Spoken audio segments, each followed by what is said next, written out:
All right, so I'm Aaron Davis. I'm with Fast Pinball. Dave Beecher and I started Fast Pinball a way long time ago, and we've had the good fortune to be able to be a part of a lot of really great projects. This is my favorite part of these shows, and for those of you that have been following Homebrew along for a long time, is we've seen the Homebrew situation go from a few random little games shoved into the corner to where one of the I think maybe the biggest booth out there right now. Like it is a whole homebrew campus right now, and I think that that is yeah, it's awesome. For the last like 6 years, I've been driving out from the Seattle area, and each time that trip gets a little bit longer because I made the commitment to say if you made a homebrew machine and it was maybe from the West Coast or something, I would do my part to bring it out, because I think a lot of times making homebrew machines is hard and it's expensive and it's time consuming. But if something I can do to help, like throw it in a trailer and bring it out, just to give more of us a reason to get all into the same place, like that's what we need. And it gets to this critical mass where it's like, well, if so and so's going, then I got to go. And if I'm going to go, maybe the two of us can band together and throw some stuff in a truck and get out.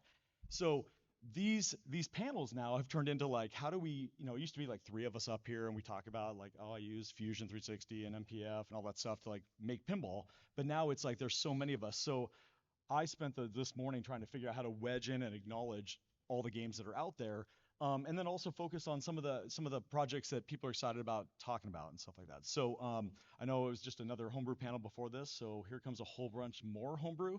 And what I'm gonna do is I'm just gonna like pop through slides, and this is I know I could be more prepared, but I'm also fly by the seat of my pants a lot. So the slide deck is not impressive. I didn't get all photos that I could because somebody's working on a game or someone's standing in front of something. So the goal is just to kind of acknowledge, and then some of you I'm going to call up just to come up, sit down here for a minute, talk about homebrew pinball, and then if somebody could like maybe set a clock for like 5, 6, 7, 8 minutes or so and like wave me out so that we can kick people off and get to the next one because thank you.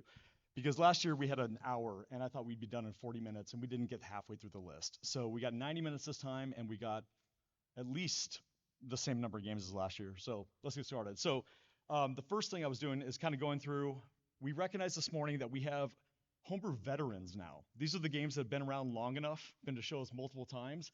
And so I just kind of want to pop through and acknowledge some of the veteran homebrewers. So we have Bob Neese's Elf game, which is fantastic. And again, apologize for my photos. And if you're in the photos and you didn't mean to be in my slide deck, I'm sorry about that, but I needed to get a picture this morning.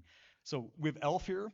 We also have Ghost in the Shell from Ed Owens. Like this game, it's been to Expo how many times? Like five, six, plenty. So, and then Pokemon. So Luke and Owen Underwood.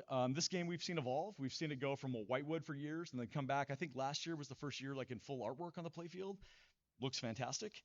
Beer Fest from Greg. Beer Fest right here. I think just outside of this photo, he was like sliding out of the shot because I was trying to get him in it, just sitting there like a proud papa in front of his homebrew game. And then Sonic Spinball from Ryan McQuaid, right here. Dude, Ryan, I love Sonic. Um, Again, a lot of people got to see Ryan build his game on stream. So I think it was another exposure to people that maybe hadn't been on the ground here at shows, but got to see somebody start to build like online. So that was really cool too. And then my buddy John Marsh. I'm not gonna get choked up because I love this dude, but John, yeah. All right. So John Marsh was an anchor in the homebrew community. He made Spaceballs, the pinball machine, and we had the good fortune of being able to bring the game out to Southern Fried Gaming Expo this year. And his wife and daughter came out, and just we had time together. Like for those of you who don't know, John passed away suddenly, very recently, and he had always wanted to bring his game to Expo. Timing didn't always work out, didn't line up, and so after we had a great time down at Southern Fried Gaming Expo, I asked his wife Carrie, could we bring it to or Southern Fried Gaming whatever. I'm rambling. I'm emotional. Whatever. Getting to Expo was a big deal for John, and Carrie knew that. And so when I asked, could we bring it to Expo, she said, "Oh my gosh, John always wanted to go. So go and play Spaceballs. This game has been running the same hardware for like 9 years or something like that since it was built, and we plugged it in and turned it on, and it just ran. And so it was really great to bring this here. So pay homage to our good friend by going and playing his game. That would mean the world to everybody. So okay. So I was trying to make some categories to kind of group things together. So the more I'm looking at this, is probably nonsense. But so I found like some fresh faces. I guess from my perspective. So Cuphead, Scott, are you here? Like, okay, hello, nice to meet you. We haven't even got to talk yet, you know. So selfishly, like, what's really great about these shows is coming here and actually getting to meet you guys and stuff. So Cuphead, like, you know, it's back there in the homebrew space, and I finally got some people to squeeze out of the way so I can get some photos. But you know, intentionally, I didn't go overboard on photos. That's my excuse, so that you'd be more inclined to go down there and actually see and play these games in person. Um, Next up, Trogdor. I couldn't get this one out of a photo shoot. You know, they were in here streaming the game in real time. So this is Alex's game. Alex has done a lot to contribute to the Mission Pinball framework and other things, and I think it's this is a cool game. It's got one of those shots in it that makes you go like, what did I just see? Like watching a ball go a direction it shouldn't, and I've never mentally thought like, can I rewind that thought in my or what I saw in my head to see that shot again. But it's a great game. Like go down there and shoot that one. It's super cool. Okay, so Turbo Time from Nick. Look at this interface in the front. It's got like an actual like steering wheel on the front of it. And you know, again, like Nick has also helped out with a lot of the other projects and stuff out there. So not only putting the effort into building a homebrew game yourself, but then also go above and beyond to help contribute to other projects and stuff. And I think you know Nick's another really good example of that contribution. Okay, so the first crew I want to bring down, like the Coming to America group, like come on down and like let's sit up here and chat for a bit. So I met Ricardo last year in our big 40th anniversary show here. Yep. Let's do like seven. Can we get seven for this one? I think we'll go good. So a year ago, we're chatting, and he's like, "I got this idea. I want to do this, you know, Coming to America pin." And I was like, "That sounds incredible." And it was a year ago. Yeah. Okay, so a year ago, this was just an idea, and right now, I mean, I have a picture of the empty cabinet. Next to it over here on the other photo is the game on the playfield, and we've been just like dialing it in. So like, talk a little bit about like what got you guys into wanting to build some pinball and come in and hang out with everybody. Um, so this is my pretty much my second year here, but when I first came to Expo, I pretty much got into pinball like last year. That's it. Like that's my first time ever getting into pinball. And after that, I came to Expo, and the first person I ever met at Expo was Robert and Dave.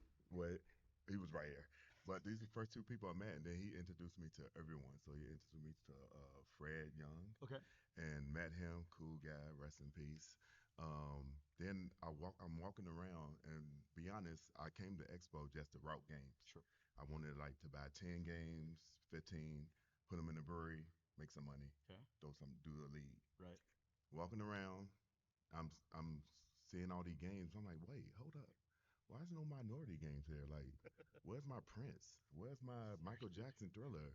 Where's my Blade? Yeah. I'm not seeing none of these games. So I was like, okay, cool. But keep walking around, meeting so many great people, everyone showing love. And all of a sudden, I made a coming inside, made a right. Yep. First game I seen was Turbo Time, Okay. and it was like just the whitewood. Yep. And seeing the whitewood, I was like, oh my God, like you made this? He said, yeah, like 3 months. I'm like, oh my God, 3 months? What? And then I'm meeting all these great people, and from Ernie to Borderland, Yep. Overwatch, Boys Night Out, Yeah. like all these great games. Friday the 13th from Cal, what skateboard game? The Tony Hawk Yeah, game. Tony Hawk Yep. game. And I'm meeting all these great people. I'm like, wow, these guys really made their own game. And then I'm like, you know what? I'm gonna make my own game now. So my plan just 360. Yeah. I'm making my game. I talked to Cal, Yep. and he was like, "Oh, you need to talk to Ernie. He got the kits." Yep. Like, oh, word. That night, went upstairs, brought a kit, Yeah. went on the floor. Oh, I need a rotisserie. Let me get that. Took the rotisserie. All right. Oh, Marco, pinball, homebrew kit. Let me get that. Did you I like need all that. in? All in. Let me get that. Okay, I take two of these, three of those. Okay, let me get that. So I, I had everything at my house pretty much in January. Okay. Like, all right, roll the expo. All right, here I come. Then Doge hit, and then I was like, oh, I'm fired. Okay, cool. Um, that happened. So Fire. March, I got a job Yeah. again. End of March, I got fired again. And then in So you April, have more pinball yeah, time, I got right? no. I got a wife and kids.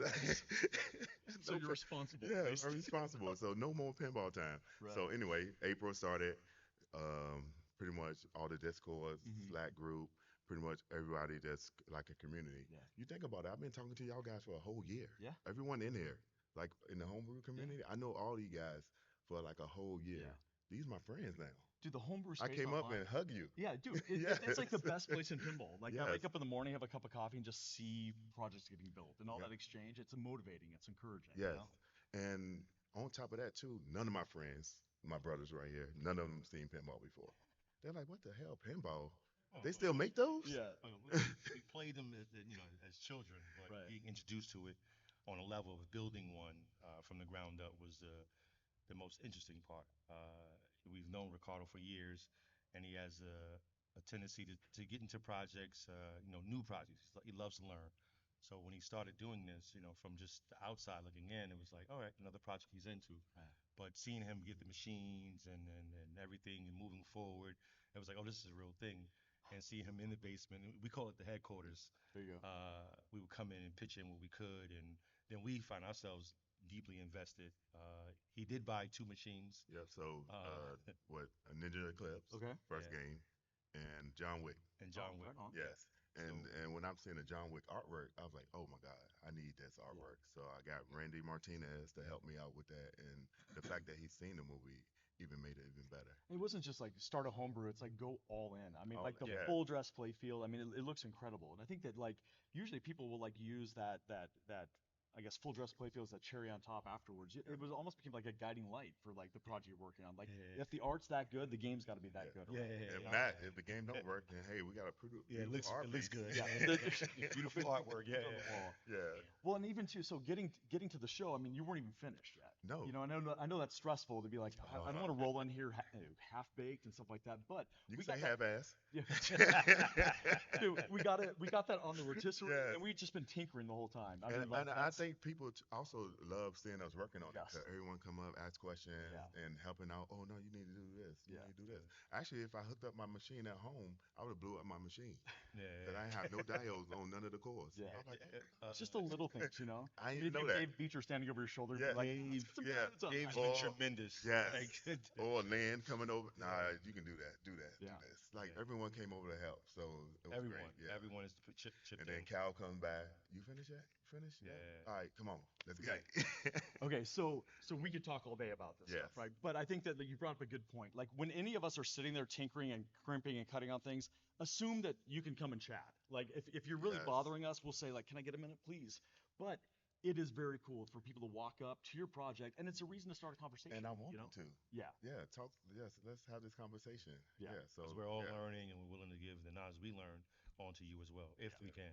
no, I love that. So okay, we got to keep on track Yes, with time definitely. and everything like Yeah, that. for But sure. come down, Yeah. meet these guys. The game is looking incredible. We'll Yeah. be flipping. Are we flipping yet? Yeah, No, we flipped 2 hours. Yeah, 2 hours. Yes, let's 2 go. hours Yes. will be flipped. Yeah. Thanks for having us. All right. So let's see what's next on the slide deck. So we got okay, so there's a whole separate category of homebrew stuff, customizations. Okay, this is gonna be the games where it's like you're taking an existing game, you're refactoring it a little bit, you might change some artwork on it, you might rewrite the code, or just add some new depth to it. So the customizations that we have running around out there. So we have Mike Wiz has his Contra game out there. So Mike, are you here? No? Maybe? Okay. He also has, he was working on the Zelda game also. And Mike has been someone who's been around in our homebrew community for a long time and just, kind of subtly brings the games in and he's here with the rest of us. We also had, so Black Knight, I couldn't get, Rolando, are you here? No, damn it. Dang it. Sorry. Trying to, so this is he made his own hardware to kind of bring new life into a Black Knight game. But when I kept going by, it was either somebody standing in front of it or was working on something, and time ran out. So Hellraiser. So Clint Jarrett had taken what's the original game? Devil's Dare. There you go. Go and look at this game. I mean, it's gorgeous. I mean, the idea that like you can go and take a property that you're really into and applying it to a game like this, taking existing layouts and customizing that, writing your own code and stuff like that. You're not having to go through and like.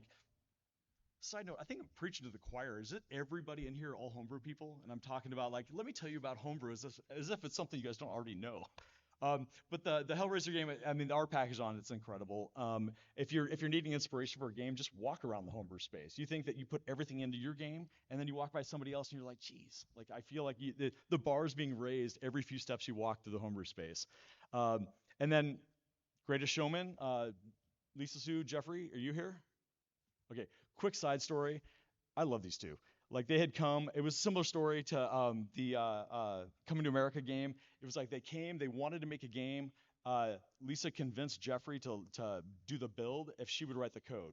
And so she'd never written code before, um, learned to write code, was engaged in the community, and that game looks gorgeous. I mean, full dress out there. I mean, again, the hardest part about new people getting into homebrew these days is not technology or tools or anything else. It's that the bar is seemingly so high.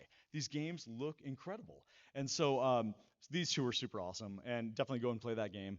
Okay, so fun form factors. All right, so this is where you get to the games that are like different shapes, different user experiences and whatnot. So we have Atom here. This is the game that you have to hug to play.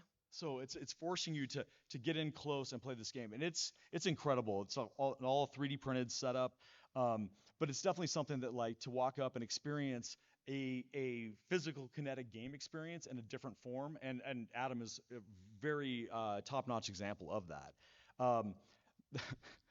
The House of Flesh and Blood, like Tanner, yeah, there you go. Okay, this game, if you're walking home at night and it's dark and you hear a sound behind you, it might be this game walking behind you. It's beautiful and creepy in its own cool way. And the first time that we'd experienced it was shipped out to the Northwest Pinball Show. There was a tracking notice that said it was on the shipping dock. Nobody could find it because we were looking for a bigger box.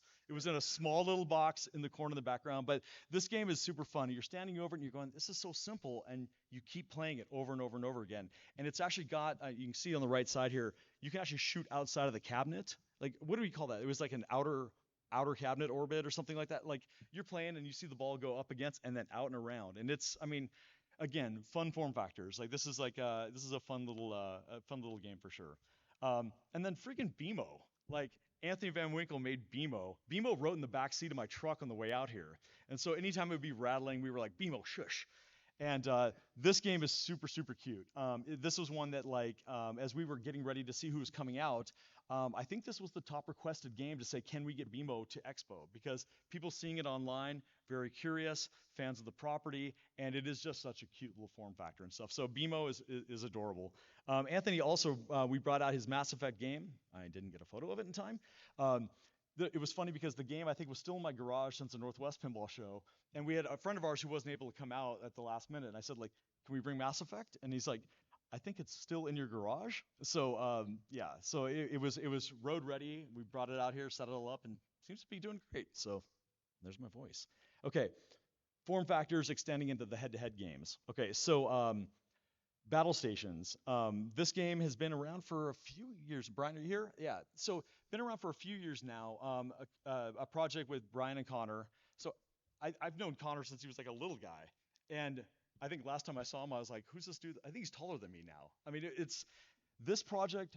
For those of you who were like hanging out the homebrew space last year, we were all kind of sitting back, watching the games getting played. And what was so cool about Battle Stations was it was the only game that you could see player two looking back at you. So they're playing and they're smiling and they're having a good time. And I think that's one of the things about like the head-to-head games is they don't need to be super complex. They need to be a good player experience where you're sitting down and you want to play it one more time. And I think that like that's one of the things I'm really enjoying seeing is like projects like Battle Stations come up where again it's not only you having the in-person game playing experience, but also it requires you to kind of bring a friend along with you to share in that. So the head-to-head stuff is fantastic. Okay, so next the Monster League Hockey. Jake, are you here? Seriously? Okay, well we're cruising.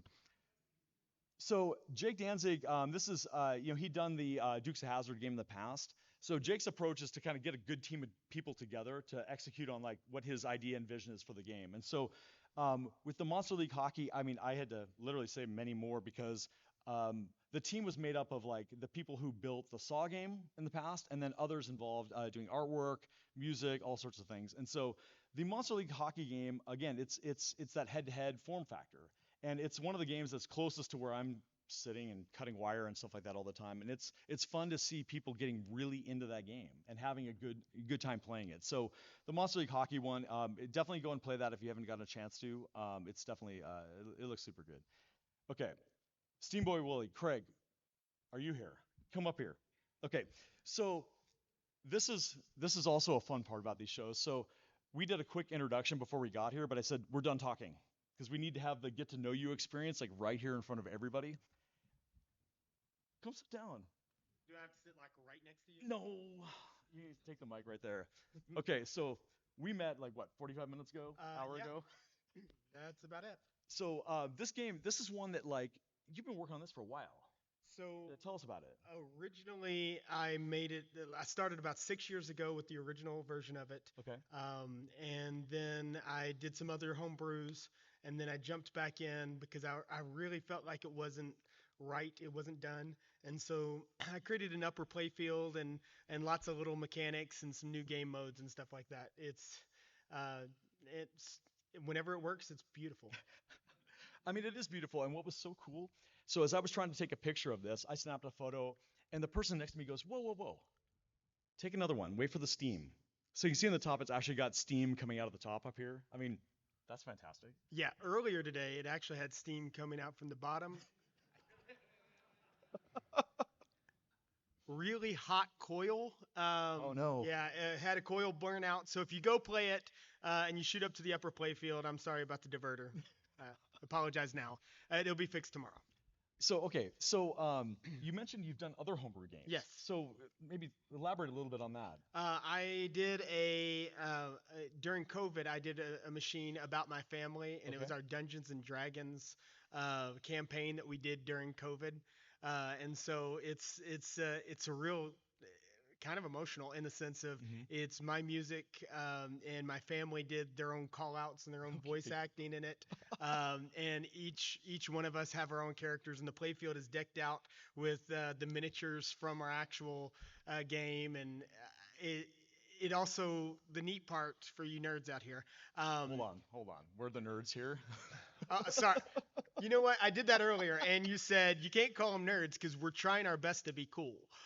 Dude, this is the coolest bunch of people I know. Like, I 100% agree with you. But in Champions of Eridath, it has a universal timer that runs, and so whenever you load, whenever you start a game, if you start a game at 8 a.m., it's a different game and rule set than if you started a game at noon. all right. And then a different rule set than if you start. And whenever I say rule set, not just gameplay, but the lighting is different because you go like if you're starting at 6 p.m., Mhm. you start the game and it's nighttime Okay. in the game, and then it rotates. And then I also did a game called Little Max Punch Out, Okay. which is a cabaret style game. But it also the playfield goes up and down and tilts while you play. Which there's another game that did that recently too. Yeah, that was But Brian's Borderlands game. yeah. Yeah. And it's when you fight bald bull, the playfield goes all the way up for its bull charge, and it's integrated with the screen. The animation is in time to where when you hit an uppercut shot, it actually does the uppercut right then, and you fight them in kind of real time Oh, with wow. the playfield moving. It also has a story mode that is awesome, and if you ever want to hear something that's demented and dark humor, I'll tell you about the story mode of Little Mac sometime. Dude, very very cool. So Okay, so the family angle of things, like that's really cool. Been hearing more and more about like, I mean, just like Brian works with Connor, his son, on battle stations. It's like if you have the chance to kind of roll some family into these projects, it's like time spent, but also like creating together, and that's a meaningful experience. So that is very important. One, Eridath, yes, it was about us and COVID and all that stuff.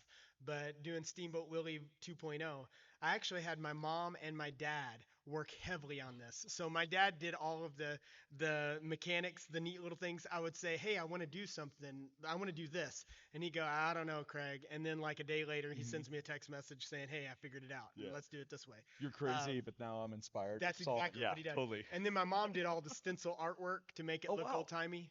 Um, anyway, I mean, it's very it has a whole aesthetic to it. it I is even a like the whole way that you did aesthetic. the lighting, where it seems like it's incandescent, like dimly lit, as of the That's era, you know? and yeah, there's just little things where we were trying to make it as EM as we Yeah. could.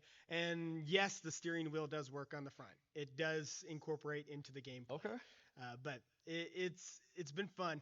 One note, because you talk about the community, Yeah. I didn't know you guys existed.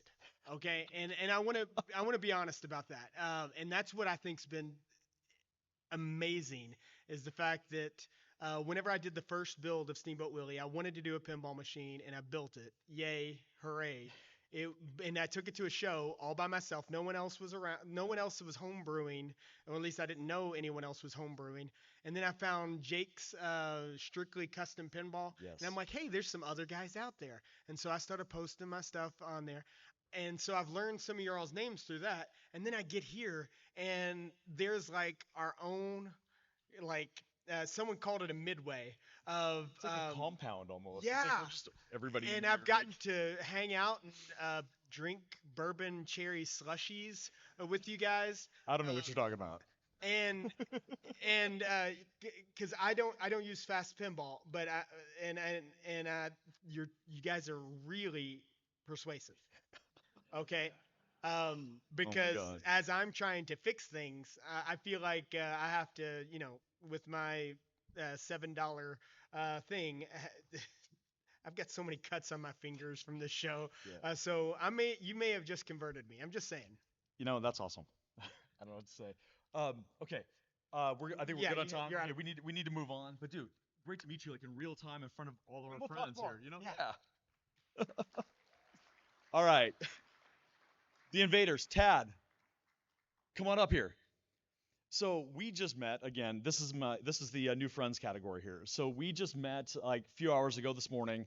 The invaders game. I was first made aware of this during I think it was the Twippies voting last fall, and there was a time in my life where I felt like I knew every single homebrew project out there, and this was one that just popped up totally off my radar. But full fit and finish, the cool gun mech that comes out of the playfield itself, but like Tad, yeah, it's funny. We were talking about pronouncing names and things. He's like, just call me Tad. So that's your Tad Pinball, is what you call your. Yeah, my name is Tadek Okay. from France. So 5 years ago, I began this project Okay. with, in fact, it was during the COVID, like everybody, and uh, taking time Hmm. for doing nothing. And I was having a little collection, Okay. three good pinballs. Okay. And I was looking the TV show that I love it since I was little. Hmm. And with my son, he was 15 years, and he said we were looking. It's like a old series, a little retro. Retro is mean it's, it's not very futurist. Okay. Okay. Like retro. Like retro, okay, that's what you It's said. like, Retro. Yeah. It's a little strange, a little old. Yeah. And my son love it too, Yeah. and it was funny.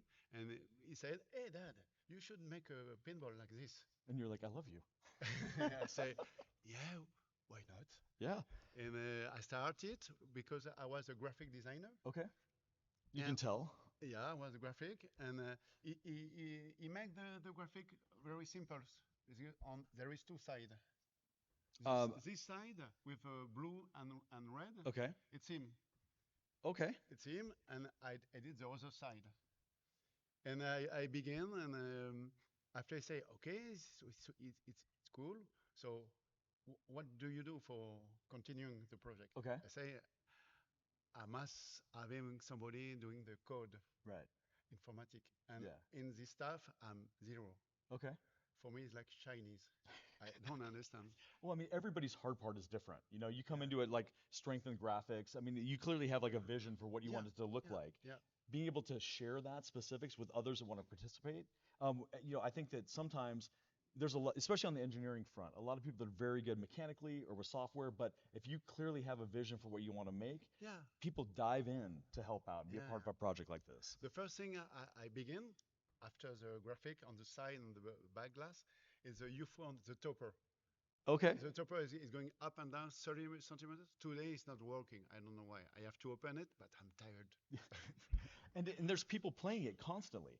Yeah, Like this it's was like the best picture I could get because I couldn't get a shot with yeah, people yeah, that weren't yeah. crowding around. Yeah, the they game. like it. They like it because a lot of people, I think my age, I'm 58, Okay. and I tell you, the brand new machine are enormous, but Yeah. it's really complicated and it's difficult to go inside. Okay. And mine is a little more simpler. So they say, oh, I can see what you're doing, and It's like more approachable. yeah, Yeah, for for sure. people who are not so professional. Yeah. But I have a surprise like 2 years ago because a good player, I don't know his name, Okay. Terrace maybe. I'm not sure. A good, he say in the tournament is maybe 30. Okay. Okay. He came, he's got a hat, he's fun, he's very cool, and he finished the game. I never succeed to did it. So just walked up like it was no big I deal. say, go there, clack. Go there, clack. He did the 12 mission, he did all the 12. Wow. Okay. I mean, well, I guess I can go home now. Yeah, it's finished, it's okay. So it was nice. So do you aspire to do another pinball machine ever again? I mean, this was your first pinball machine you Yeah, made, right? yeah. Would you do it again? Yeah, I would like. Yeah. I would like because when you're doing homebrew, I imagine like everybody, it's difficult to know how to make it good Yeah. for the first time. Yes. So you try second time, third time, Yeah. and now if I have to redo it, if I got the motivation, the time, maybe a little money, Yeah. it will be easier. But in fact, I've already begun another one. That's the thing is everybody gets to the show, they're like, my game is done, I need a break. And by the time the show is rolling and they're sitting back watching it get played, you Yeah. already start thinking of what you want to do next. Yeah. And I think that's a really good part about the homebrew stuff. I know I began to design and the toys because my Keith, I don't know how you say. What I prefer Okay. is the toys. Okay. Yeah. The toys. It's for me my the best I love is a medieval madness. Okay. Yeah. Yeah. Like It's a satisfying bunch of yeah, feedback, you know? yeah. I have to make something, not so good, but close in that direction. Well, I mean, I think as a first game, it looks fantastic, and I think Thank you. one of the furthest travelers to get here to the show, so Yeah. that's So fantastic. if I'm here, because like like Robert, when he called you, Yeah. he, Very he- persuasive. yeah, he said, you have to come to my show because if your family don't want, you're coming. Yeah. I mean, if we didn't need more reason to come here, I think that getting the encouragement from Rob and all the support that the Expo's given to all the homebrew people, that's a great part of it. Okay, Yeah, it was fun. time to go, man. Yeah. Great to meet you. Thank you. Thanks for coming. All right, up next, Mad Max. Where are we at? Dude, come on down. Okay, so this was one of the games we picked up on the big travels that we did on the way here. So Erica Svensson from Erica's Pinball Journey joined me on the trip this year and flew up to meet us. We hung out with the family at the house for a day, drove down. We met some friends in Palo Alto, had breakfast there, and then carried on down to meet these guys in was it like a Walmart parking lot late at night, and parking lot security's driving around looking at us shuffling things from trailer to trailer or from vehicle to trailer. I think it was a very curious scene. But like this game right here is fantastic. You guys have done such a great job. I love the story of like how long you guys have been working on this game because you went from high school to a college graduate over the arc of this project. And I think that if you walk up and look at the game itself, I mean it's massive. It's incredible in there. And I mean talk a little bit about like how this project got started and yeah, start from there. Oh. You're up. All right. Well, we started it because I wanted to become an engineer, Okay. and I was in high school, and this was just the perfect project to kickstart that because it's a collision of like so many different things. There's audio, there's art, mechanical, electrical coding, and just sort of project management over Yeah. it all.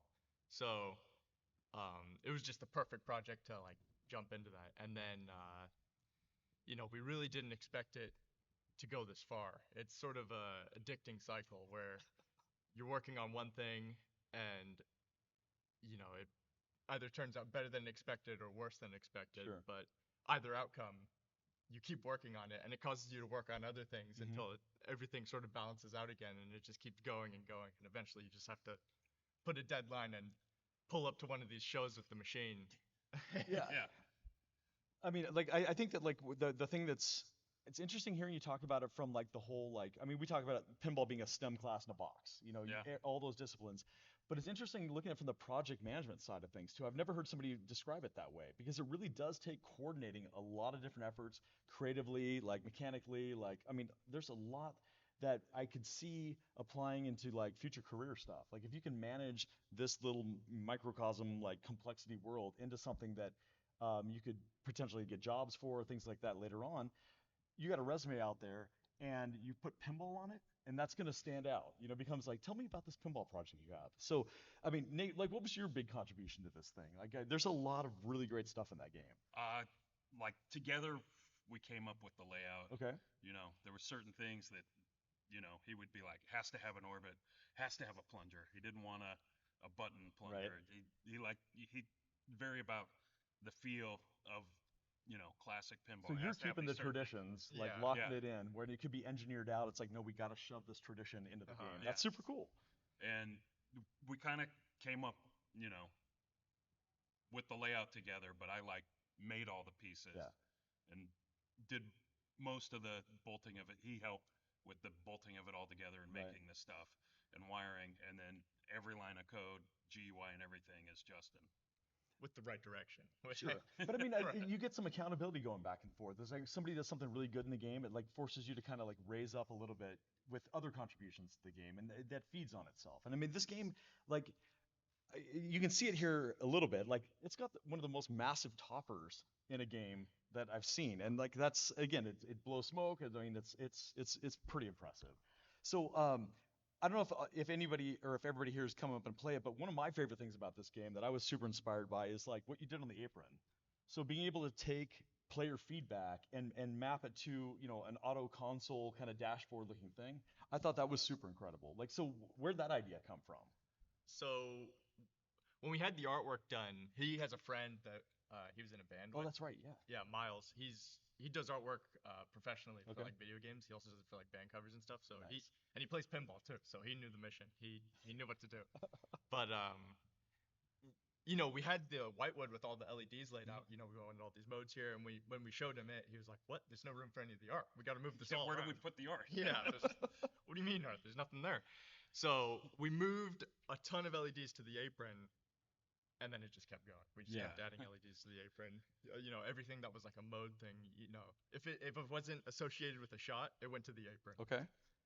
Yeah, it looks great. I mean, so what is I mean, we asked other people and stuff like that. You guys clearly collaborated greatly on this game. Is this something you guys would ever do again? Yes. Yes. Only because it would be that much easier, especially now. There's so many resources and like the community. You know, Yeah. 5 years ago, it was sort of like a niche. It still is sort of a niche thing, Yeah. but with everything there is now, it would just be so much easier. Plus everything we've learned along the way. You know. Well, it's like we were talking about earlier. It's like the fact that you've done it once to come back into it, and you can skip a bunch of lessons you learned along the way and Yeah. get right to the Yeah. satisfying part The of the good stuff, project. You yeah. know. I mean, so watching watching people play your game. I mean, I've seen you guys kind of standing around as people are sitting there and playing it. You know, what kind of takeaways do you guys get from like standing and watching just random people walking up and playing your game? Everyone has a different method. Okay. You know, it's all different sorts of play styles. The big thing, number one, is our game is not very easy to start. You know, Okay. we have a key to start for the turnkey. We really need to put like a sign Right. that says Turnkey to start. Yeah. Yeah. I've got a So label we- maker. Like we can stick that on there later on. All right. Yeah. But We kind of have to hang around, or else people wouldn't play the game. yeah. But there's there's people of all ranges. Like there's just tournament players who'll pull up and just every mode Yeah. like it's nothing, and then there's people who just triple drain, 30 seconds, all three balls. But it's really cool to see that, you know, and everyone notices different things. There's all sorts of features in the game, and some people just are completely fascinated with certain objects Right. that I just like to stand and look at it. You know, Yeah. I mean, it's gorgeous. So, okay, we're getting the cutoff message. All So you right. guys have been great. Thank you so much for coming out, and I'll bring the Thank game you. back sometime next week because I'm passing back through. Okay. But thanks for coming out. All right. Thank you, Yeah. Aaron. Okay, next up, Tony Hawk. Where's Nick and Allison? Dude, come on down. So we we didn't even get to them last year at Expo. We had thought, I had thought we had plenty of time, and everybody gets talking about pinball, and it's hard to stop talking about pinball. So we didn't even get to them last year. But this game, I think this picture is actually from last year because I'm reusing the slide deck I didn't finish using last year. This game is gorgeous, and this is one of the games where, like, Nick bought some hardware and got to work. And I saw this game for the first time, like, here, like, playable, and meeting the two of you was like fantastic. So talk to me about, like, or I guess with everybody here, like, about your game design process and like why you even want to make pinball. Like, go, Uh, go for it. so I had a job I didn't like, and I knew the Keith Elwin story of how he made Archer, and then Stern picked it up. It became Iron Man. He Right. worked for them, and I was like, well, it worked for him. Maybe it could work for me, right? So Right. that was part of it, but also like when we met, I had just started playing pinball. She played a little bit before, but we both like fell in love with each other and pinball at the same time. Um, Yeah. yeah, so stealing my thunder, but we was it 6 weeks ago? Something like that. Got married. Congratulations. That's so awesome. Our wedding reception was at a arcade, and it was the Thank you, arcade. Atomic Pinball. Yeah, Atomic Pinball. The arcade that we went to on like our third or fourth date. So, yeah, and you talked about project management Okay. before. Sure. Allison was my project manager for the machine. It would not have been in the state that it was in at Expo Yeah. without all that help. I mean, she had spreadsheets of like, did you order this? Did you figure out the geometry of this ramp? Did you Yeah. weld this? Like, and I'm like in the background like freaking out, like Yeah. trying to make sure I get everything done in time, and like But what I did was I made a timeline so you wouldn't freak out. Yeah. So we prioritized, I was freaking out. but it helped. So you have to figure out what do you have left to do, what's important, the order. We did it by what month are we doing this, and if you don't get to it, okay, we'll push it out to this month. So, and I know I've told the story at TPF, but Mhm. it all started. I wasn't trying to become a project manager. It all started because he had like 4 or 5 months left, and I found him in the basement just sitting there among all the parts and things, and he's just like On the floor. on the floor, and he's like, I don't know what to do. I don't know what to do next. And I'm like, okay, let's get back to ground zero. Let's write out everything you need to do, and then we'll order it. And then I just started checking in every day, and yeah, spreadsheets, documents. Yeah. Yeah, all this stuff I'm terrible at. She Yeah. excelled at. So And getting to meet you guys, I mean, that was the story I learned about the two of you, like Mhm. in real time as we're standing back and watching the game getting played. I was like, there's something here. I think these guys are gonna last. So seeing your nuptials, all that stuff was super cool. Like I love seeing people get married, and I love the idea of being able to be married to someone who like is into working on pinball projects with you. Yeah. Like that is super cool. yeah, we restored a hook on Christmas Eve. I swapped all the bulbs to LEDs. Yeah. I mean, And I don't have a mechanical background. I'm a dentist by trade, so I don't do with anything electronics. I learn all from him. You drilled my teeth a few times. You didn't know what you were doing? Oh. No, I'm. It's a joke. It's a joke. Oh my god. okay, so bringing the game here, since the game was at Expo a year ago, Yes. like what did you learn from that gameplay experience, and like what have you done or modified? I mean, I haven't gotten to play yet because whenever I walk up, like somebody's playing. So Yeah. talk about what you learned from that first gameplay experience out and where you are now. So when there was like some design like concepts that I had to have in the game. Okay. The drop-in ramp on the left with the ramp that comes up, the rotating skateboard mech where you can do varial flips, front side jab, back side jab, kick flip, heel flip, all that. Those were like the two things I was like, this has to be in the game. Okay. And then seeing everybody play it at Expo last year, I needed a center post. Some drains off of the middle were really, really brutal. It needed a new wire form that fed the right flipper. The original design concept, I didn't want wire forms feeding the flippers because we both are a huge fan of Genesis. Okay. And that doesn't Yeah. have that, and it can be really, really mean. But it was like too mean. So now that feeds the right flipper, and just the loop that's in there has It's so always awesome. been. Thank you. I love that. It's always been a pain, and I have it like almost right? Yeah. So, but worked on that a little bit. But yeah, it's been a I think I have awesome a shot. experience. Yeah, here we go. Oh This yeah, this was from last year, yeah. again, Okay. but still, this is the kind of shot that we all dream we're gonna put into our game, and this is gonna be so cool. And it's the first thing to get cut when it gets hard. But Yeah. this thing, like, I was shooting it like when the first time I played it, you were standing next to me as I was shooting it, and I was like feeling like the best player in the world because I was hitting these shots. I even got the tape thing Yeah, the while secret while you tape, were yeah. standing there. But again, the engineering that goes into getting that stuff dialed in just right and make it something that, like, if you miss the shot, it's not jammed up or like ridiculous. It's fantastic. Yeah, thank you, thank you. So what's next now? Like, I mean, have you recovered from this game, or are you looking ahead to something new? Like, what's going on? There is. Okay, so I got hired at the Electric Playground. Congratulations. Thank you. Rob's rad. Are you here, Rob?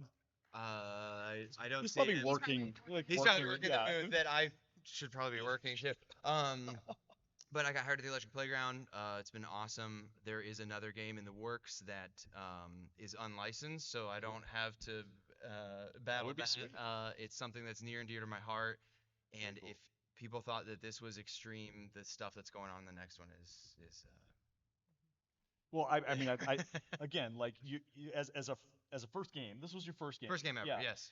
What you guys were able to accomplish together on this is inspiring, and it's inspired a lot of people. I've heard it as references like, it's a property that, like, is appealing to a certain demographic, and the idea that, like, wow, in pinball form, and then they learn about pinball through that. So I mean, you're bringing more people in from different angles we haven't seen before. Thank So you. that's awesome. All right, Thank thanks for you. coming in. Thank We you, actually thank did you. it this year. Yeah, yeah, thanks. All right, what's next? I got where's Kyle? Dude, come on down. Okay, so clearly I got a photo of this one. I think all of you have seen pictures of this one already online. Like Kyle, we met at TPF for the first time the year that he brought Friday the 13th, and what was that? You won best homebrew? No, it was best of show. Beat out the commercial games. Yeah. It was unprecedented. It was the year that everybody kind of went like, whoa. Whoa, this is a real thing. This is Yeah, yeah. this is a real deal. And I think I very distinctly remember saying, like, are you excited about doing your next game? Are you going to do this again? And you're like, I need a break. Hell no. It lasted like a day. Like the next day, you're like, okay, I'm already thinking of the next game. And so, For sure. So talk a little bit about your game design process, because you approach it a little bit differently than others. I and do. I'd like to hear about that. Okay, so yeah, I met Aaron at TPF, and I'm like, hey, here's my game. He goes, what board system you running? I said Cobra. He said, we're not friends anymore, and he left. That's a lie. And Oh my God. hold on. So I said, what if I do the next one on fast? He goes, okay, we're friends again. So This is not true. my It's not true. my 10% true. So my design process is super old school cocktail napkin, right? So I get a cocktail napkin, kind of map out what I think feels good. I tried VPX and virtual stuff, wasn't for me. Right. I am a glue drill, Yeah. figured out, fail, keep failing forward. So that's how we did Friday the 13th, and it was a ton of work. I had a blast. I didn't know how it was going to do. You put this thing, it takes twice as long to make a game as it does a human being. So you put this game out on the floor, and you're like, I hope it doesn't catch fire. I hope, nothing catastrophic happens. And then you see people playing it and enjoying it, and it's like, holy cow, this is super cool. Yes. So I told Aaron, I said, I need a break. And I got home and I started mapping out game number 2 immediately on the back of a cocktail napkin, right?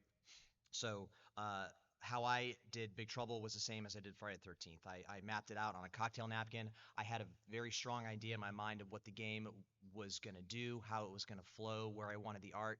And the difference with Friday the 13th and Big Trouble is I wanted a more professional art package. I didn't want to use recycled stuff or things that I'd taken off the internet. So I sold one of my games to fund the art, right? So I reached out to some heavy hitters and I had them on board with the game. And 18 months later, here we are at Expo. Dude, it looks gorgeous. Thank I mean, you. it's like, it's one of those games that you walk up and it's like, it has the, of the era. You kind of went retro with the cabinets and Yeah. stuff like that. So Yeah. people walk up and they're like kind of curious they think maybe they recognize it from someplace. But then the idea of like walking up and seeing a whole canvas that's professionally done that they haven't seen before, like people are intrigued. Like, I mean, I was standing behind like a crowd of people trying to get a photo, which I clearly failed at. And they're just crowded around. It's not just the player playing, but everybody standing around experiencing that. I think that one of the things that you told me, like when you were working on Friday the 13th, is that you approach from like a narrative standpoint. Sure. And I thought that was really cool because I think a lot of times we focus on the mechanical side and stuff that shoots, and then figure out like how do we tell a story on this. So was that a similar approach that you took with Big Trouble? Absolutely. So, what motivation does a box have to interact with another box? It just doesn't. So you as a person, what is your motivation to interact with this thing that's in front of you, this box full of lights? So with Friday the 13th, I'm a horror 80s sci-fi nerd. So you're Jason, and your motivation is you have to fight through all these movies, and you have to battle the counselors, and you get weapons. So that is what you're doing, and it puts you in the moment.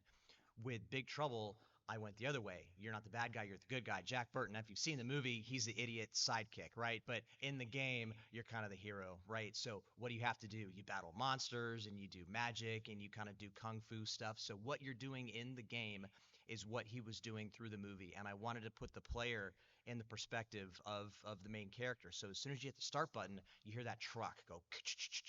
So I knew the theme was super niche, Right. and I wasn't sure how it was going to do. So with Friday, I kind of did a build log, and I was showing folks, okay, this is where I screwed up, and this is what I did. With this one, I was a little bit more, secretive because I wanted a fun reveal, Yeah. and I didn't know how it was going to be received or if anybody was going to get it. And I brought it here, and holy cow, people were like, oh, I love this Yeah. movie.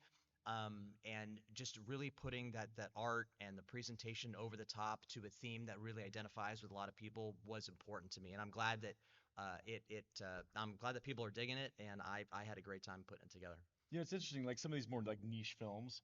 Okay, it's like people are like, fine, this seems like a good theme, but the people that know those themes and love them feel like you did something very special for them. Yeah. Like I think that's one of the things, like watching people stand around some of these homebrew games, you can almost see like a look in their eyes when it's like, this isn't the thing I love in pinball form, And I think that there's a lot of the different projects out there in the homebrew space that kind of like give people that chance to be like, we're of the same age. Like I watch the same shows after school as you, or like at slumber parties or whatever it is. Yeah. And I think that like that's one of the things that I love most about the homebrew stuff is like that intersection of like technology and nostalgia.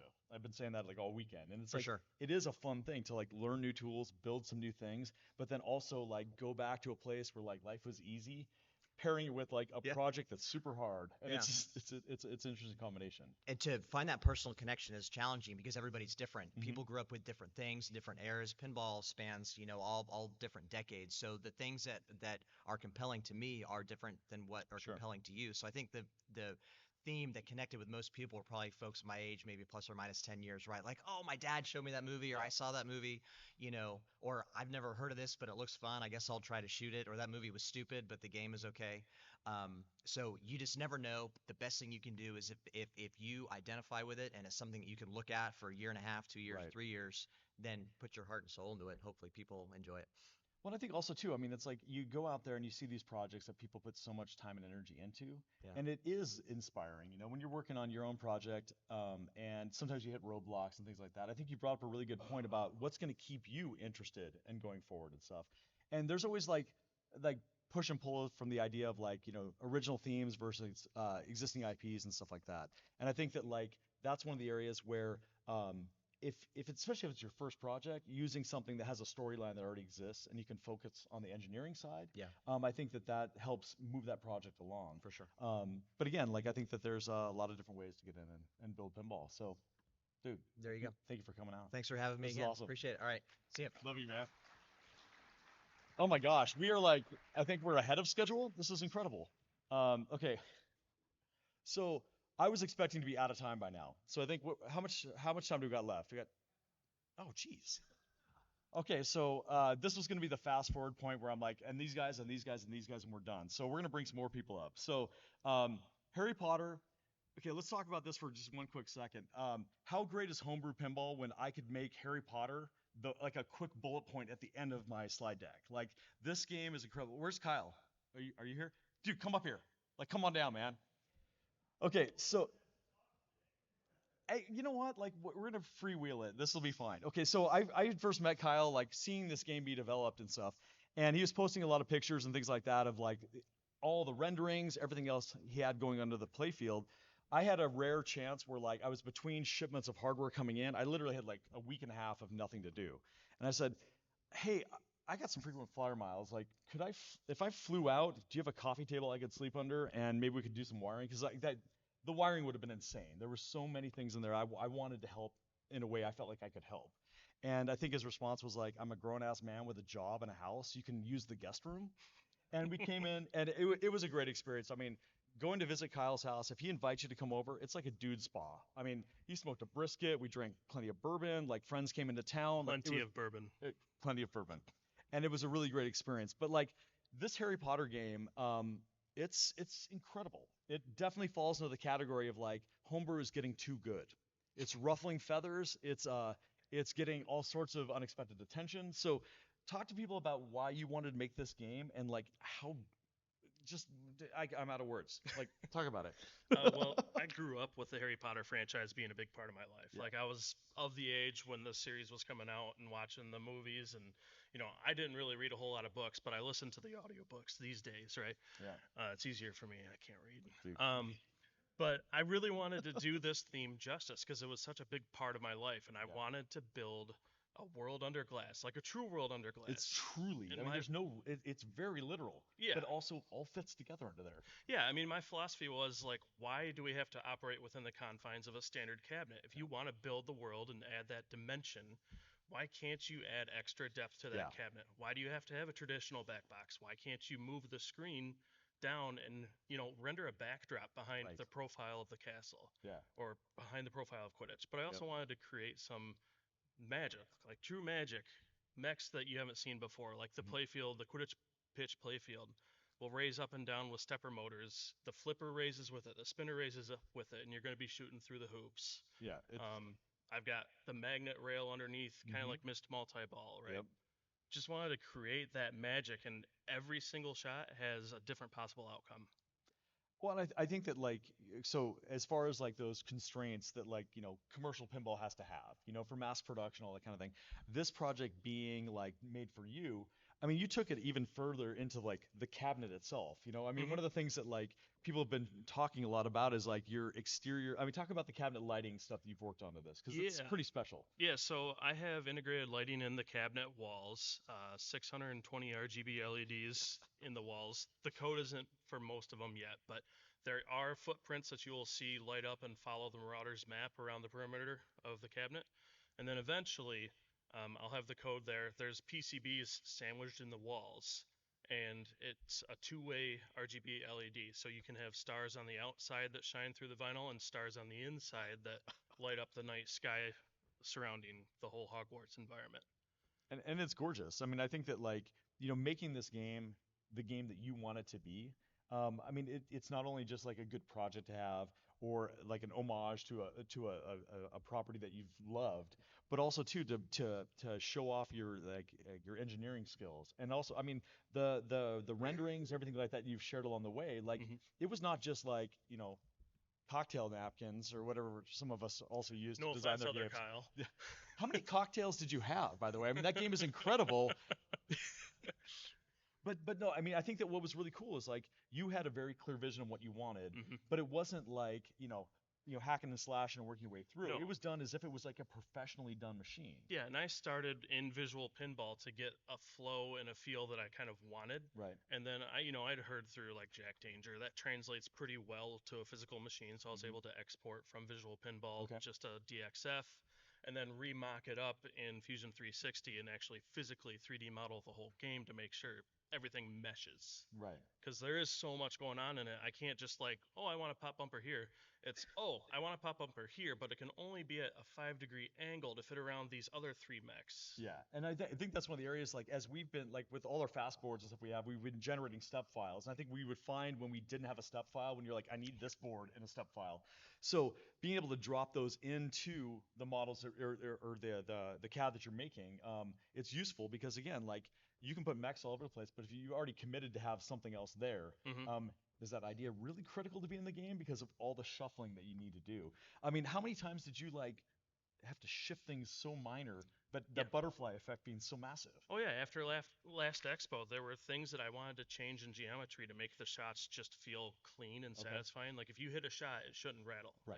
Like it should have an expected outcome. I got a timer going here. But it was a whole rework. The Yeah. whole playfield was redesigned and swapped over Yeah. the last year. I mean, and it looks incredible. And I think that like, everybody that's been walking up to it and looking at it looks at it as just like, I want to go to there. Like it's gorgeous and it draws people in and it's got a depth. And I agree with you. Like the God, I'm out of it, man. It's a long day. The display at the back of the playfield, it gives it that depth that just kind of keeps going. And Yep. I think that I can't wait to see how this matures over time. And you're Yeah. a really cool guy. I Yeah. really like you, man. Thank you. Appreciate the support of you and the community. It's been great. Dude. Okay, Jeff, are you here? Dude, come on down. Okay, so, dude, we're in bonus time. I'm so proud of like the organization. We got how long? Okay, we might even be able to do questions. This is awesome. Okay, so Jeff, this game is gorgeous. I mean, like the art package on this is super cool. So walking up to it, you're already impressed in how it looks. But then you get in, and there's the Nixie tube lighting, and there's the what was it, the ruby inlaid playfield, all that stuff. But it even goes deeper. It's like this guy we're all paying attention to right now because he's got a bamboo playfield. So the idea of like working in new materials into gaming, we're all like very curious to see how that goes out. But like, talk a little bit. I mean, we're still getting to know each other right now. It's like we've had some interactions back and forth. You're gonna test some new tech for us eventually. But talk about this game and how it came into your life. Yeah, so I can't really say where the story concept came from. It's just something that I kind of pieced together as I was on an airplane flying for work, Yeah. and it's evolved and really taken some shape. It's all alt universe, World War II era cryptography, and a metaphysical survival game. So it kind of started around one mech. I've got pop bumpers that rotate 45 degrees, and then from there it keeps getting deeper. The Nixie tubes happened, Right.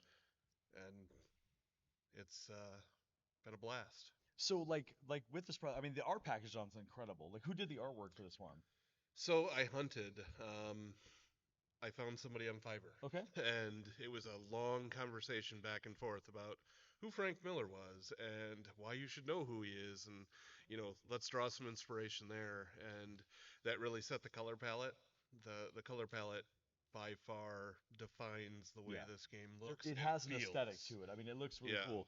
And then the when we were as I was standing over the game with you, you're showing me like the playfield, like the was it ruby inlay, like talk about that a little bit. I mean, it's subtle, but it's like it's once you see it, Yeah. it's like it's gorgeous. So I started with bamboo playfield. Okay. Then the art laid down on that. The art looked great. But what I really wanted to do was be able to, with a little bit of light, shine some of that red out in the playfield as game modes continue. So I hunted a bit and I found some red pearl, and that laid down in the first 3 coats of clear coat. Then I hit it the next day with some follow-up coats Okay. to seal it all in, and it just exceeded my expectations drastically. I mean, it looks like it's a work of art, and I think that like to start off with something that looks so like rich and well designed like that, that's got to be the motivation to like now dig in and like add all the code and all the depth and stuff like that to that. Yeah, I've got a lot I want to do. It's a long story. Talking to a couple people about a comic option for it. I mean, you've got but, the material for it. I mean, like it really is like you're taking people into a world. I mean, the storyline and stuff like that. I mean, we talked about that before. I'm Yep. just like, this is incredible. Like it is a unique story, but it's got mystery and complexities and stuff like that, and that really meshes pretty well with pinball and stuff too. So, the game is still really new. Like, I mean, talk about the state of the game and how you got here and where you are now. So this game has been a whirlwind. I have 90 days in on this game. 90 Um, days. Like, come on. So I started with an empty cab. That part was done. And everything else just went from there. Kyle cut a playfield for me when my CNC was down. Um, and he's, been strong motivation to get this done. Nick, um, I discussed the premise of this game like 3 years ago with Ryan McQuaid, Yeah. and he kind of spurred me a little bit on the story there too. So everybody in this community is amazing, and it helped push that to get where it is now. Right. Code is really young. I had anticipated doing a lot more. Had some hang-ups with some of the art, and that set me back about a week. And ultimately, the game is flipping as of this morning. Nice. It was flipping before, but a playfield swap occurred from Monday through Wednesday morning. Because why not, right? Yeah, I had to get that playfield in. It looked too good to take a whitewood, so that's where we're at. It's a basic flipping game. It doesn't score very well or at all. But next year it'll have the remaining features and some rich code, and we'll see what it looks like. I mean, I can really see how, like, spending more than 90 days on a game is going to add some depth to it. I mean, all of us that are looking at the time spent on games, it's like 90 days, those are rookie numbers. I mean, or they're not rookie numbers. It's too short. The fact that you got this far in 90 days is nuts. But now being able to have this full dress game and have had this experience, now it's out in the world. Now people are going to be curious. They want to see where it gets to as it continues to evolve. Do you have your sights set on like a next event, or like, what is your, I guess, goal from here out? I'm not really going to tie too many timelines to the next event. It will for sure be at Expo. It'll probably be at Pinball at the Zoo. Okay. From there, we'll see. Yeah. Well, I think it's great. And again, like, it's great to spend time together in person, and I think that this project's going to look fantastic. So, dude, great work, man. Thanks for coming out. Thank you. Okay. So, oh, geez. Hey, Lynn, come and hang out with me. Oh my God. So Lynn was one of the first guys I met, like, early days of pinball. We're like looking around to see who's making games and stuff like that. We've known each other so long, and I've told the story before, that we met and talked on the phone, like telephone stuff. Yeah, and I had an iPhone 4 at that point. I was like walking around the backyard, like just chit chatting about pinball and stuff like that. So I've been told to make sure to ask you, like, is everything okay? Because you only brought Why? one machine this year. Usually you have a whole corner of the place. I'm saving up for next year. We're gonna have like 12 games next year. I mean, that I believe it, because for those of you that know Lynn, you've got a whole, like, pinball development studio. I mean, talk about Kinda. this. So, I keep seeing pictures of him and a whole bunch of people building pinball, and I'm like, I'm so lonely here by myself. I outgrew my garage many years ago. And then I got an 800 square foot shop, and I outgrew that in less than a year. So now I have a 6,500 square foot shop, and I'm beginning to get close to outgrowing that. So I need to reorganize a little bit. But because of that, there's a lot of people in New England that want to make games, or have been making games, or need help or some things. And I figured I might as well open my doors. So every Sunday, all these, like, a bunch of folks come down, and we all powwow and work on games together, and kind of trade ideas, trade knowledge, and kind of urge everybody on. Yeah. And yeah, it's great. I think this year at Pintastic there's gonna be like 3 more games or something. Which is Yeah. so cool. I mean, I think that, like, anytime you get to spend time together, like time spent, like, building and making things, it's like pinball is an excuse to, like, spend time together. Oh yeah, and God, and within 1 hour you'll solve things that'll take you 2 months Yeah. when you have like 5 brains all working on the same thing. Or even just observing, it's like, why does he hold this tool this way and I hold it this way? And I mean, just little things you pick up, just seeing other people do the same things Yeah. that you're doing, Oh, for and you sure. don't even think to ask it. And also because my shop is large enough, I have a huge parts inventory. So I need this post. Oh yeah, I have it right over there. And I have a couple bins of like old crap that you can take it, use it, whatever you want. But then I have a ton of bins of brand new things, and I'm like, mark what you take because you're gonna owe me later on, or There get you it go. replaced. Do you get like a whole barter system going on, like exchanging and trading, or cash money? Pay me. Pay me back. I mean, next time I place an order of couple thousand parts or something, I'll just and actually, because I have so many parts, I don't remember what I have half the time. I'm building a touchscreen inventory system with a very little cool. scan code, so I can know every time I take something out and put something in. It's like Lynn's Pinball Mart. Like, this is incredible. Yeah.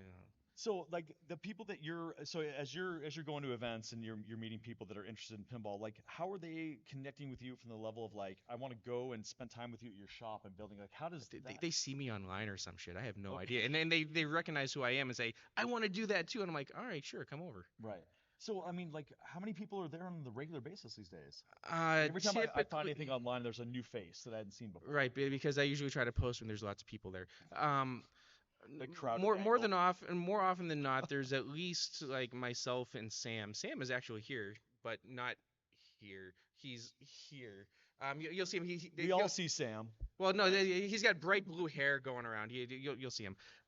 He's working on Wallace and Gromit actually, and so he's there more often. And then Emily is a co-owner of EMP Electromagnetic Pinball in Providence. She's working on a game, and I don't think she wants me to say what that theme is yet. So you'll find out. It's gonna be really cool. That won't be around for another year. Then Mike Testa, who's working on King of the Arcade for the past decade, finally is showing his stuff at Pintastic, and next year it's going to be here, even if it's just a box of parts, because it will be here. That's the accountability mark. Yeah, It's yeah, like yeah. You need to get to this point, and whatever. Well, he shows up breaks- to my shop once in a blue moon. He's got a family, so I get it. But he shows up to my shop once in a blue moon, so I kind of kick him in the ass and say, "Come on, hurry up, finish this thing. Put it back together so we can at least flip the thing." There you go. Yeah. Well, I mean, again, like I love seeing what you've been able to foster and your willingness to invite people in. I mean, that's incredible. Like, Yeah. okay, we got like 10 minutes left. I'm so stoked at like all the effort I and all still the. have like 1 minute to go before you kick me. Are you kicking me off already? Okay. What the? So, Lynn, what other story do you want to tell us? Luau? Okay. The your game is you actually brought. listed. Okay. So Talk about your game. I needed to do something this winter. I have like 3 or 4 long-term projects I'm working on in the background that'll show up over the next couple years. And Pintastic is in April, and I'm bored with doing long-term things. So I want to do a wedge head. I've always wanted to do a wedge head. Wedge heads are cool, right? I asked the EMP folks if they had a spare wedge head. Just, do you have one? I'll give you some money. He said, oh yeah, that'll be really cool. Just take it. And I'm like, all right, great. That's So awesome. so I got a domino, and I needed to. My task was take all the parts off a domino and redesign a playfield using only those parts. Okay. Don't add anything new. Just whatever was there, because back in the day they would only have like a small BOM Yeah. of parts that they would have to rejigger around, and that's what I did. I got Domino in late January, early February, and it was at Pintastic in April. It maybe took about 1 man-month altogether to do the thing. It is, as far as I'm concerned, essentially 100% done except for the plastics. Okay. Code is at version 0.9. Really, the last 0.1% is just operator menu stuff I need to add in to make it a little more immutable. But yeah, that's Lua. It was a quick little thing because I was bored. I mean, and it's fun. I mean, you play it and it feels of the era. Like it really, I don't know what. Yeah, you had to I make the flipper buttons feel like the era. I swear. Well, because it had the weird ass actuators on the buttons themselves. The flipper switches are actually on the playfield as leaf switches, and there's like an actuator hitting the thing. Yeah, there's a So- mass to it. Yeah, it's lining it up is a pain in the butt. But once it's lined up and the playfield doesn't shift the wrong way, it works great. Dude, that's super Um, cool. And I mean, like, so you said like you've got a bunch of other games coming. So like, Yeah. are we expecting like a Lin Tsunami at Expo next year? Maybe. Dude, I think that sounds fun. I mean, Mhm. Homebrew Tsunami is like, I guess what we all need is like just to see. So I was actually talking to a couple folks today, and I guess yesterday's homebrew competition, a lot of not homebrew, classics competition, a lot of classics went down Okay. during it, and I'm thinking to myself, well, since I can make these pretty quickly, what if I make like 7 classic games over the next couple years and just bring them and have a classics competition just purely on brand new homebrew classics? I So think that sounds fine. I might do that on the side. Yeah. Dude, that's awesome. I'm sorry I didn't give you a chance to talk about your game, and I wasn't trying to usher you out here too quickly. It's all right. I still love you. Oh, okay, so hang out with me for a minute. So Okay. I see every homebrewer I know right now. Is there anybody here that's got questions for anybody that's been up here talking, Other than Chris, other than Chris? We had a question over here. I'll pull the lever. Okay. Yes. Shh. Adults are talking.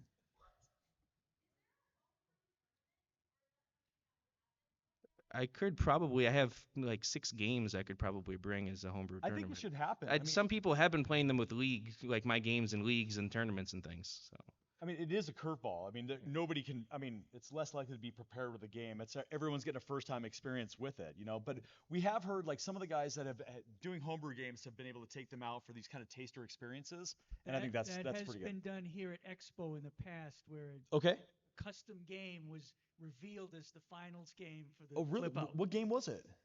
I This is some folklore. I didn't know Yeah. this. This is awesome. Yeah, I want Christmas Countdown in this. What's going on with this? yeah. But I think that's just the thing. Can is I like, put luau in the classics? No, it was the one whose theme is Pinball Expo. Oh, okay, oh okay. yeah, okay, yep. all right. That Well, doesn't count, does we it? got one more question back here. Oh no. Which one?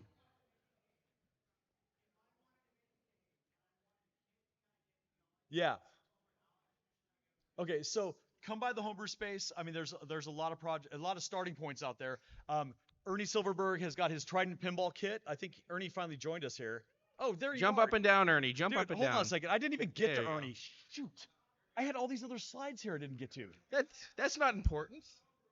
Yeah, come down. Yeah. We will tell you these stories in person. There's Mothership, which is gigantic. It's Monsters bigger than Inc., which is Hercules. incredible. And now we're thanking you. So Thank it you. was not too bad. Thanks, guys, for coming out.